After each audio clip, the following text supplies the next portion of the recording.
안녕하세요. 올해로 29살이고 3년을 만났던 남자친구와 결혼을 준비하고 있던 여자입니다. 남자친구는 직장 동료로 시작해서 연인으로 발전하게 된 케이스예요.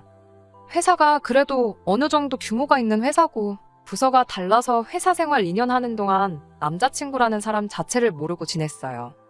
아무튼 사내 연애 시작하면서 눈치도 조금 보이긴 했는데 부서가 달라서 그런가 일적으로 서로 지장을 주는 부분이 없었고 회사에서도 오히려 공개적으로 사내 연애를 하는 커플은 처음이었는지 이왕이면 결혼까지 하라는 식으로 등을 떠밀어주는 분위기가 되어버렸어요. 등더미는 분위기 속에 남자친구와 결혼을 결정한 건 아니었습니다. 이후로 3년 동안 연애하면서 별다른 우여곡절 없이 잘만 나왔거든요. 제가 여중여고여대를 나왔다 보니 연애를 그렇게 많이 해보지 않았습니다. 대학 가기 전에는 좋은 대학 간답시고 공부에 전념하느라 연애를 못했고 대학 가서는 또 좋은 회사 취직해야 한다는 생각에 연애를 거의 안 했어요. 대학 졸업하고 나서 곧바로 직장이 구해졌는데 또 회사에 적응하고 필요한 인재가 되겠다고 정신없이 바빴어요. 타부서에 있던 남자친구를 처음 알게 된 것도 일중독이라고 소문이 날 만큼 회사 일에 매진하던 제 소문을 들은 남자친구가 그런 저에게 관심을 먼저 보이면서였고 혼자 야근하고 있던 저한테 피로회복음료 하나 건네주면서 인연이 시작되어 연애까지 발전하게 되었던 겁니다. 연애 많이 하면서 이 사람 저 사람 만나봤다면 이런 일도 일어나지 않았을까요?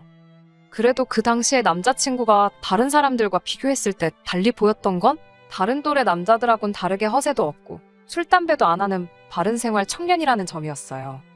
남자친구가 술을 아예 입에 대지도 않는 사람은 아니지만 먼저 나서서 술 약속을 잡는다거나 회식 때 끝까지 달리는 사람은 아니었고 딱 자기 주량만큼만 마시고 자기 관리를 철저하게 하면서 마시는 그런 사람이었습니다. 특히 남자친구를 좋게 봤던 건 또래 남자들이 부리는 허세 같은 걸 부리지 않는 사람이었다는 거예요. 모든 남자들이 그렇다는 건 아니지만 제 주변의 남자친구랑 비슷한 또래 남자를 찾자면 저희 오빠가 있거든요. 제 오빠랑 남자친구가 동갑이에요. 제 입으로 가족인 오빠 흉을 보는 게 제 얼굴에 침 뱉는 거나 마찬가지일 수는 있겠지만 솔직히 저희 오빠며 오빠 친구들이며 다들 허세가 가득가득 하거든요. 자기 월급은 생각도 안 하고 매일같이 술 마시러 다니고 다음날 아침까지 마시고 들어온 적도 부지기수였고요. 거기에 남들 눈은 얼마나 신경 쓰는지 외제차 아니면 자동차도 아니라고 하면서 지금도 한 달에 할부금으로만 월급 3분의 1을 내고 있고 좋은 차 타는 만큼 입고 차고 다니는 것도 명품이어야 한다면서 어디서 중고 가격이 1,000만 원이나 하는 손목시계를 사와서는 차고 다니고 그러거든요. 오빠 친구들도 끼리끼리 논다더니 더하면 더했지 모자란 사람들이 아니고요. 친구들한테 기죽기 싫다고 매번 저렇게 돈을 펑펑 쓰면서 다니는데 그런 오빠를 반면교사 삼아서 저렇게 되지는 말아야지 하고 더 열심히 공부했던 것 같네요. 아무튼 연애를 거의 안 해본 관계로 비교 대상이 거의 없다시피 해서 저희 오빠를 예로 들긴 했지만 자기 관리 철저하고 생활 태도도 바르고 허세도 없는 그런 남자친구의 인상이 참 좋아 보였고 그렇게 서로 얼굴을 트고 지낸 지 얼마 지나지 않아서부터 연애를 시작하게 되었습니다.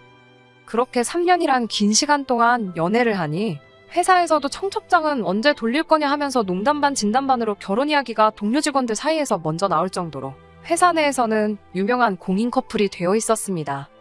제가 남자친구의 그런 면이 좋아 연애를 시작했던 것처럼 남자친구도 제가 명품 같은 것도 안 밝히고 자기 일에 최선을 다하는 그런 면이 신기하기도 하고 좋아서 제가 좋았다고 이야기를 했어요. 연애 시작하면서 결혼을 생각한 건 아니지만 주변에서도 이야기가 심심찮게 나오고 연애하는 기간이 길어지면서 저도 곧 30을 바라보는 나이가 되니 결혼 생각을 안 할 수가 없더라고요. 그리고 그건 남자친구도 마찬가지였던 것 같았어요. 남자친구는 이미 30이 넘어간 상황이다 보니 자연스럽게 결혼 생각을 하게 된 것 같고 그렇게 누가 먼저라고 할 거 없이 비슷한 시기에 서로 결혼에 대한 이야기를 나누게 되었습니다. 그렇게 무르르듯 자연스럽게 서로의 입에서 결혼 이야기가 나왔다 보니 프로포즈는 따로 받지는 못했습니다. 아무튼 그렇게 서로 결혼 생각을 하고 있다는 건 알게 되었는데 막상 본격적인 결혼 이야기로 넘어가자니 그것도 참 부담스럽더라고요. 결혼하기 전에 기본적으로 이야기해야 할 것들이 좀 있잖아요. 예를 들자면 여태까지 모아놓은 돈이 얼마나 되는지라던가 부모님 노후 준비는 어떻게 되어 있나 신혼집 문제라던가 하는 현실적인 이야기들 말이에요. 그런데 막상 결혼 이야기가 오고 간 지 얼마나 됐다고 경제적인 상황에 대해서 물어보는 게 좀 속물 같아 보이기도 하더군요. 어떻게 하면 좋을까 생각하다가 그냥 제가 모아놓은 재산이 얼마나 되는지부터 부모님 노후 문제까지 제가 먼저 제 상황을 알려주고 앞으로 어떻게 하는 게 좋을런지 남자친구한테 말해주면 적어도 남자친구가 제가 먼저 오픈한 것들에 대해서는 자기 상황을 말해주지 않겠나 싶어서 자리를 만들어 제 현재 상황에 대해서 먼저 공개를 하게 되었습니다. 당시 제가 입사 5년 차였긴 한데 딱히 취미도 없고 특히나 회사 처음 들어오고 나서는 정말 일에만 열중하고 업무에 관련된 지식이나 필요한 것들 배운다고 주말에 학원 몇 개 다녔던 것들 제외하고는 돈 쓸 일도 거의 없었다 보니 모아놓은 돈이 상당했습니다. 학교도 집에서 통학을 했고 취직하고도 계속 부모님과 쭉 함께 살았다 보니 사는데 돈 들어갈 일도 없었어요. 대신에 회사 들어가고 첫 1년간 번 돈은 전부 부모님께 드렸습니다. 대학교 학비도 부모님이 다 해주셨고 나이 먹고도 부모님 집에 같이 살고 있었으니 못 드릴 돈도 아니라고 생각했습니다. 그 이후에는 한 달에 30만 원씩 부모님께 생활비 겸 용돈에서 매달 드리고 있었고요. 그런데도 불구하고 모아놓은 게 1억 5천 조금 못되게 모았으니 다른 사람들에 비해 엄청 잘 모은 편이지요.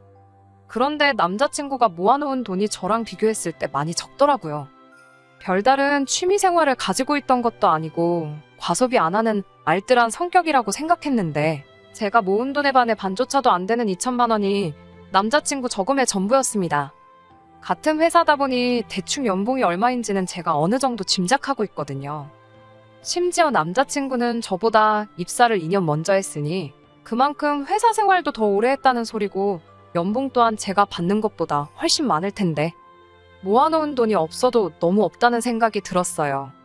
물론 제가 돈을 모으게 된 환경이 다른 사람과 비교해서 더 수월하긴 했지만 남자친구도 자취하는 게 아니고 부모님하고 같이 살고 있는 데다가 출퇴근도 대중교통이면 충분하다고 해서 자동차도 없거든요.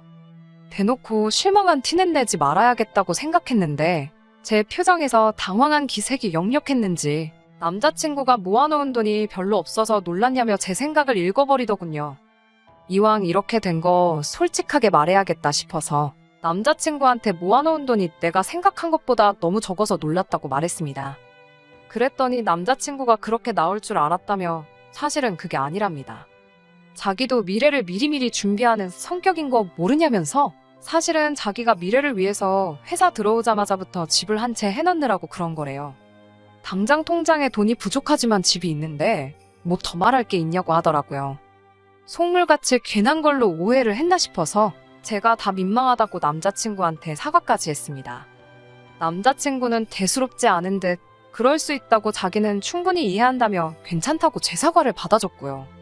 경제적인 상황에 대해 오픈하는 게 많이 부담스럽긴 했지만 어쨌든 결혼 준비를 하는데 있어 가장 먼저 알아야 할 단계다 보니 궁금했던 점도 해결되고 좋은 대답도 들어서 마음이 한결 후련했습니다. 왜 보통 실수한 게 있거나 하는 일들이 잠들기 전에 불현듯 다시 생각이 날 때가 있잖아요. 집에 돌아와서 씻고 와서 잘 준비를 하고 있었는데 남자친구한테 돈 모아놓은 게 적다고 표정 관리 못했던 게 갑자기 생각이 나더라고요.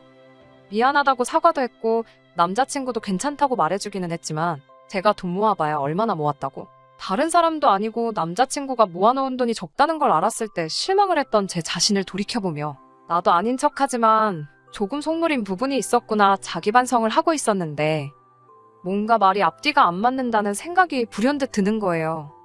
남자친구 말이 회사 들어가자마자 집을 했다고 하는데 미리 미래를 준비하는 건 좋지만 보통 입사 첫 해에 집을 사는 사람은 거의 없잖아요. 뭐 집이 엄청난 부자라서 취직 선물로 부모님이 집을 사준다거나 할 정도로 재력가집안도 아니었고요. 게다가 첫 해 연봉이면 아무리 회사가 대기업이라 할지라도 사원 연봉일 텐데 돈으로 서울에 어떻게 집을 사겠어요. 투자 개념으로 보기엔 전액 대출로 집을 사는 사람이 세상에 어디 있나 하는 생각도 들었고 무엇보다 회사 들어가자마자 자기 집을 했다고 하는 사람이 왜 아직도 부모님 집에서 출퇴근을 하고 있는지가 제일 이해가 가지 않더라고요. 남자친구 말에 따르면 7년 전이니 정말로 부동산이 급등할 걸 예상하고 집을 미리 구해놓은 투자의 귀재일 수도 있고 아니면 뭐 전세를 끼고서 집을 구했을 수도 있고 여러 가지 경우가 있겠다 싶더라고요. 저 혼자 방 안에서 야밤에 불 꺼놓고 혼자 고민한다고 해서 답이 나오는 것도 아니고 그냥 이번에도 했던 것처럼 당사자인 남자친구에게 직접 물어봐서 정확하게 짚고 넘어가면 되겠다 싶었습니다. 너무 심각하게도 생각 안 했고 이미 남자친구한테 모아놓은 돈 가지고 속물티 한 번 냈는데 두 번은 못 내겠나 싶어서 걱정도 되지 않았어요. 그런데 돌아온 대답은 정말 제 생각을 까마득히 초월할 정도로 어이없는 대답이었습니다. 남자친구가 자기 명의로 집을 가지고 있다면 그 집은 빈집으로 두는 게 아니고 뭐 세라도 주고 있을 텐데 세를 주고 있다면 남자친구 모아놓은 돈이 2천만 원밖에 안 되는 것이 설명이 되질 않고 한편으로는 그렇게 생각하니 전세를 끼고 집을 샀나 싶기도 하고 상황을 이해하려고 하니까 경우의 수가 한두 개가 아니더라고요. 혼자 불 꺼진 방에서 어떻게 된 상황인가 고민해봤자 답이 나올 것도 아니고 잘 시간인데 괜히 남자친구한테 전화해서 집에 대해 물어보는 것도 실례인 것 같고 해서 다음날 직접 만나서 물어보자 결론을 내리고 잠에 들었습니다. 그때까지도 그렇게 심각하게 생각하지도 않았어요.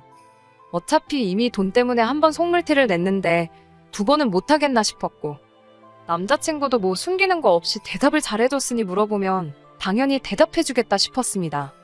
그리고 제 예상대로 남자친구는 거리낌 없이 집에 얽힌 이야기에 대해서 대답을 해줬어요.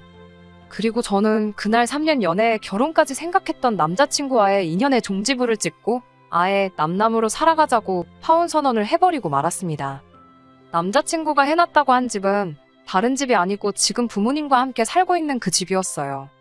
그러니까 남자친구가 자기 명의로 산 집에서 부모님하고 같이 살고 있는 상황이었던 거냐 물었더니 그건 또 아니랍니다. 그 집은 부모님이 예전부터 자기 어렸을 때부터 쭉 살아왔던 집이고 자기가 부모님으로부터 그 집을 사기로 했다는 거예요. 그러니 회사 들어가자마자부터 월급을 부모님한테 거의 다 드렸던 거고 모아놓은 돈이 그렇게 적을 수밖에 없었던 거 아니겠냐 하는 겁니다. 그러면 우리 결혼하게 되면 부모님이 그 집을 비워주시는 거냐 물었어요. 그랬더니 남자친구가 굉장히 언짢은 표정을 하면서 그 집을 비워주면 부모님은 당장 어디 가서 살라는 소리냐고 오히려 저한테 큰 소리를 치더군요. 지금 결혼하고 부모님을 모시고 살자는 거냐 물으니 자식이 부모님 모시고 사는 건 당연한 거 아니냐입니다. 그러면서 저를 다시 봤다고 하는 거예요. 좋은 며느리감인 줄 알았는데 알고 보니 돈 밝히는 속물이었다면서 저한테 효심도 없냐고 따져묻더군요. 좋은 며느리감이라니 그걸 말이라고 하는 건가 싶었어요.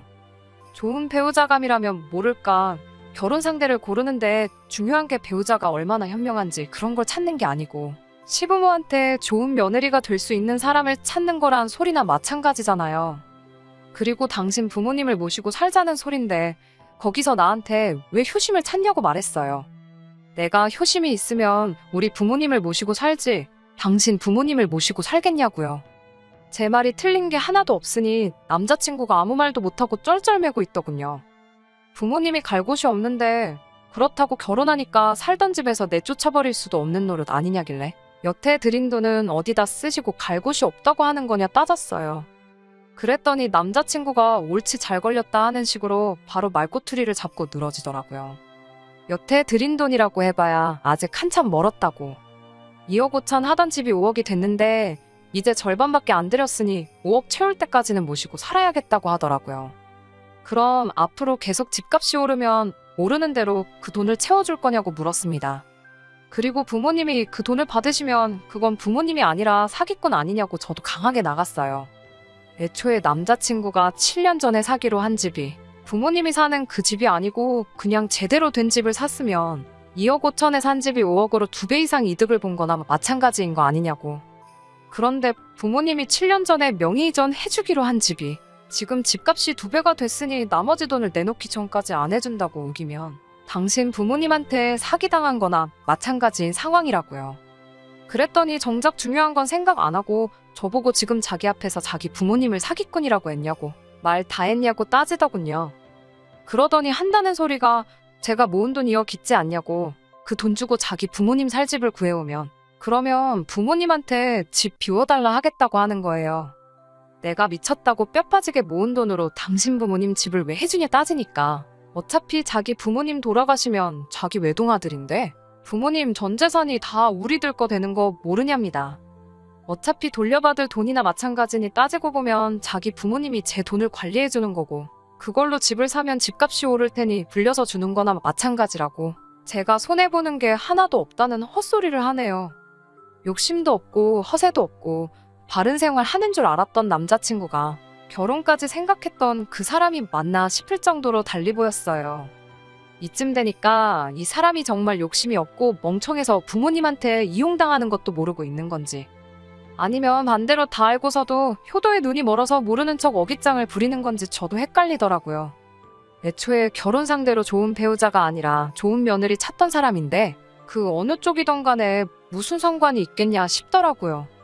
집값은 이러나 저러나 앞으로 계속 오를 텐데 그때마다 부모님한테 돈을 더 드리겠다드는 이 사람을 상대할 자신도 없고 그렇다고 해서 제가 뼈 빠지게 모은 돈을 가지고 이 남자랑 결혼하겠다고 내 부모도 아니고 남의 부모 살 집을 마련해주는 멍청한 결정을 내릴 생각도 없었습니다. 그래서 그냥 그 자리에서 결혼 이야기는 없던 걸로 하자고 파혼 선언을 했습니다. 그리고 결혼도 물 건너갔는데 피차 시간 낭비 더 하지 말자고 어떤 조건을 들고 하더 나는 마음 돌릴 생각도 없으니 이제 회사에서도 회사 밖에서도 영원히 남남으로 지내자고 이별 통보까지 했습니다. 남자친구는 기어이 끝까지 고집을 꺾지 않았고 이게 다 제가 효심이 없어서 그러는 거라고 아득바득 우기면서 자기도 바라던 바라고 어디 한번 두고 보자 말하고는 자리에서 일어났어요. 그렇게 파혼하게 되었는데 연애하는 동안 참 많이 좋아하고 좋아했으니 결혼까지 생각했던 사람인데도 이상하리만치 아쉬운 마음이 들지 않더라고요. 그만큼 남자친구가 부모님한테 돈을 가져다 바치겠다는 말이 충격적이었기 때문이 아닐까 싶어요. 아무튼 그래서 결혼 이야기 나오기 시작하자마자 파혼해버리게 되었습니다. 저와 남자친구의 이별은 저희보다도 회사 사람들이 더 아쉬워했는데 그만큼 왜 파혼한 거냐는 질문을 무지하게 많이 받았어요. 연애하다 보면 헤어질 수도 있는 거 아니냐. 인연이 아니었던 거다 뭐 그런 식으로 나름 말을 아끼고 있었는데 남자친구는 아니었나 보더라고요. 회사 사람들한테 제가 돈을 너무 밝히고 시부모 알기를 우습게 아는 속물이라 자기가 먼저 파혼하자고 했다나요. 어디 한번 두고 보자는 말이 자기한테 유리하게 없는 이야기 섞어가며 제 호박씨를 까려고 했던 거였나 봅니다. 그래도 사내 연애한다고 여태껏 만나온 정이 있어서 아무 말 안 하고 있었더니 아주 사람을 천하에 둘도 없는 싸가지로 만들려고 작정을 했나 보더라고요. 저도 이렇게까진 안 하려고 했지만 당하고만은 있을 수가 없어서 회사에 남 걱정 많이 해주고 소문내기 좋아하는 직원 한 명한테 고민이 있다는 식으로 접근해 구구절절히 자초지종을 다 말해줬어요. 그리고 남자친구가 그 와중에 저한테 복수한답시고 없는 이야기 지어내고 있다는 사실까지 전부 다요. 남자 직원들이 대부분 남자친구가 한 말을 믿고 있던 눈치였는데 저는 아무래도 있는 사실을 그대로 전했고 남자친구는 없는 이야기를 지어낸 거다 보니 나중에 가서는 남자친구 편을 들어주던 남자 직원들도 하나둘씩 제 편으로 돌아서더라고요. 그리고 얼마 전에 그 말전하기 좋아하는 직장 동료에게 들었는데 남자친구가 거짓말한 것까지 쩍 소문이 퍼져서 친하게 지내던 직원들마저 등을 돌린 상황이고 회사 내에서도 신뢰가 떨어져서 이직을 준비하고 있는데 그것마저 잘 안 되나 보더라고요. 사실 확 그만둬버렸으면 좋겠는데 회사 옮기는 게 아니면 부모님한테 돈을 드릴 수가 없으니 그러진 않을 것 같아요. 아무쪼록 좋은 배우자, 아니 좋은 며느리가 될 사람을 만나서 부모님한테 월급 퍼주면서 살면 좋겠네요. 하지만 이제는 깨달았을 수도 있겠네요. 그런 사람 아마 이 세상에 존재하지 않는다는 사실을 말입니다. 끝까지 들어주셔서 감사합니다. 오늘의 사연은 여기까지입니다. 구독과 좋아요, 알람 설정 부탁드리고 더 좋은 사연으로 다시 찾아뵙겠습니다. 감사합니다.